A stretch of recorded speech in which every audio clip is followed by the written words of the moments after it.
My wife cheated because I worked too much, only to realize I was saving to buy her dream house.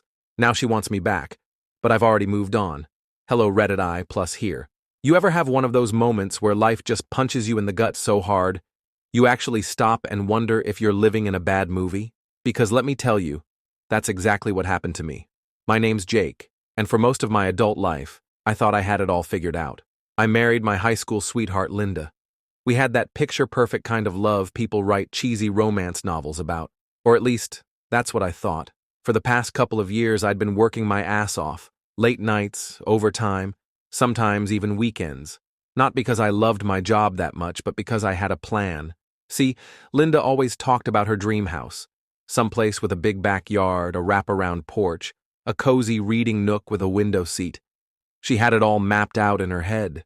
So I secretly started saving every extra dollar I could to make that dream a reality. I didn't tell her.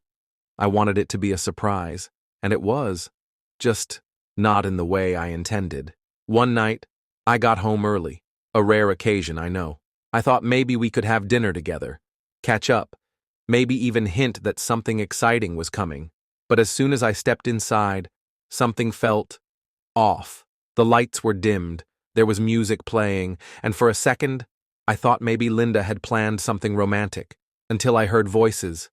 2 voices. One of them wasn't mine. I froze. My heart pounded so hard, I could hear it in my ears.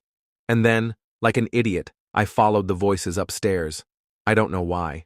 Maybe a part of me was hoping I was wrong, that there was some innocent explanation.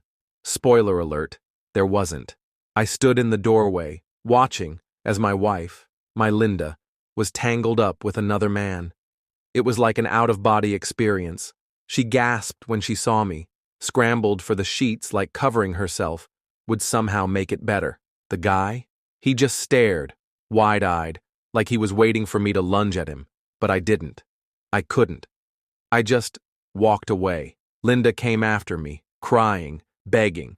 She swore up and down that it didn't mean anything, that it was a mistake. And then she hit me with the line that still makes my blood boil. You're never around, Jake. I was lonely. I was never around because I was working to buy her that damn dream house. The next few weeks were a blur of anger, pain, and divorce lawyers. I wasn't the type to drag things out. I packed my bags, moved out, and left her with nothing but the guilt and the realization that she'd thrown away everything for a cheap thrill. Here's where it gets good. Fast forward a year. I'd moved on, found my own place, started seeing someone new, a woman who actually appreciated me, who didn't take my love and effort for granted. Life was finally feeling good again. And then one day, I got a message from Linda. She wanted to talk. Against my better judgment, I met up with her. She looked different, tired, regretful.